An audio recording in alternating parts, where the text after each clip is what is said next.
ഓ പെങ്ങളെ, നൗഷാദ് ബാക്കവിയുടെ അമലുകൾ മുഴുവനും പൊളിഞ്ഞു പോകുന്ന ഒരു കാര്യം ഞാൻ പറഞ്ഞു തരട്ടെ. എത്രയോ ആൾക്കാർ പറയാറുണ്ട് നൗഷാദ് ബാക്കവിക്ക് ഒരു ദിവസത്തെ റേറ്റ് 1 ലക്ഷം രൂപയാ. AC റൂമിലേ കിടക്കോളൂ, ഫ്ലൈറ്റിലെ പറന്നിറങ്ങോളൂ.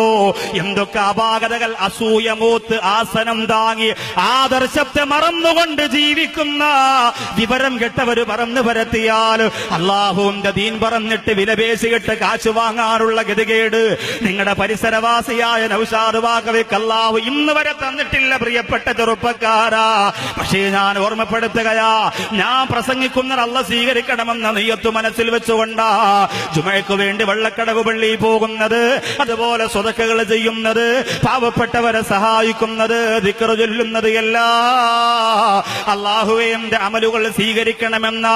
പക്ഷേ എന്റെ അമലുകൾ മുഴുവനും അല്ലാഹു തള്ളിക്കളയുന്നതിനുള്ള ഒരു കാരണം ഞാൻ പറഞ്ഞു തരട്ടെ.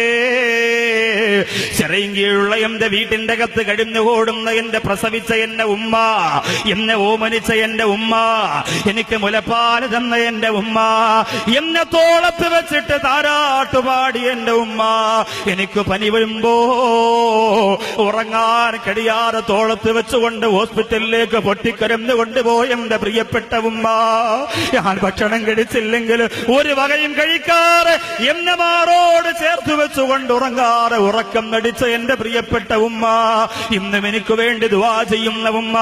ആ പ്രിയപ്പെട്ട ഉമ്മയുടെ മനസ്സ് ഞാൻ വേദനിപ്പിച്ചിട്ടുണ്ടോ? ആ ഉമ്മയെ ഞാൻ കരയിപ്പിച്ചിട്ടുണ്ടോ? എന്നാലും നീ എന്നോടങ്ങനെ ചെയ്തല്ലോ മോര് എന്ന് പറഞ്ഞുകൊണ്ട് എന്റെ ഉമ്മ എന്റെ വീട്ടിന്റെ അകത്തിരുന്ന് കരഞ്ഞാൽ, എന്റെ പ്രിയമുള്ളവര്, ഏത് ബാക്കവിയാണെങ്കിലും അവന്റെ സർവ്വ ഇബാദത്തുകളും അല്ലാഹു വലിച്ചെറിയുകയാണ്. അവന്റെ സുജൂദുകളെ അല്ലാഹു കബറടക്കുകയാണ്. അവന്റെ അദ്കാറുകളെ അത് ചെയ്തു പോലെ മനുഷ്യന്റെ മുഖത്തേക്ക് വലിച്ചെറിഞ്ഞു കൊടുക്കാനുള്ള മലക്കുകളോട് പറയുകയാ, നിങ്ങൾ ചെയ്തതും അങ്ങനെ തന്നെയാണ്. ഏതൊക്കെ സൽക്കർമ്മം ചെയ്തിട്ടുണ്ടോ മുഴുവനും അല്ലാഹു പറയും, ഉമ്മായ വേണ്ടാത്തവന്റെ നിസ്കാരവും നോമ്പും അവന്റെ ഒടുക്കത്തെ ഹജ്ജ് ഒന്നും എനിക്ക് വേണ്ട, മുഴുവനും അവന്റെ മോന്തായത്തിലേക്ക് വലിച്ചെറിഞ്ഞു കൊടുക്കും. ഉമ്മ ആരാന്നവൻ അറിയട്ടെ.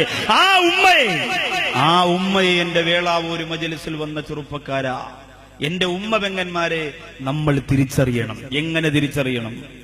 ഉമ്മയുടെ പേര് ആരിഫ ബീവി എന്ന, ഉമ്മയുടെ വാപ്പാടെ പേര് അബ്ദുൽ ഖാദർ സാഹിബ് എന്ന, രണ്ടുപേരും പുത്തമ്പുരയ്ക്കൽ വീട്ടിൽപ്പെട്ടവരാ, വേളാവൂര് പഞ്ചായത്തിൽപ്പെട്ടവരാ. അങ്ങനെ അറിഞ്ഞാ പോരാ, അതൊക്കെ ഇന്ന് ബാക്കിയുള്ളതിനേക്കാൾ നല്ലതുപോലെ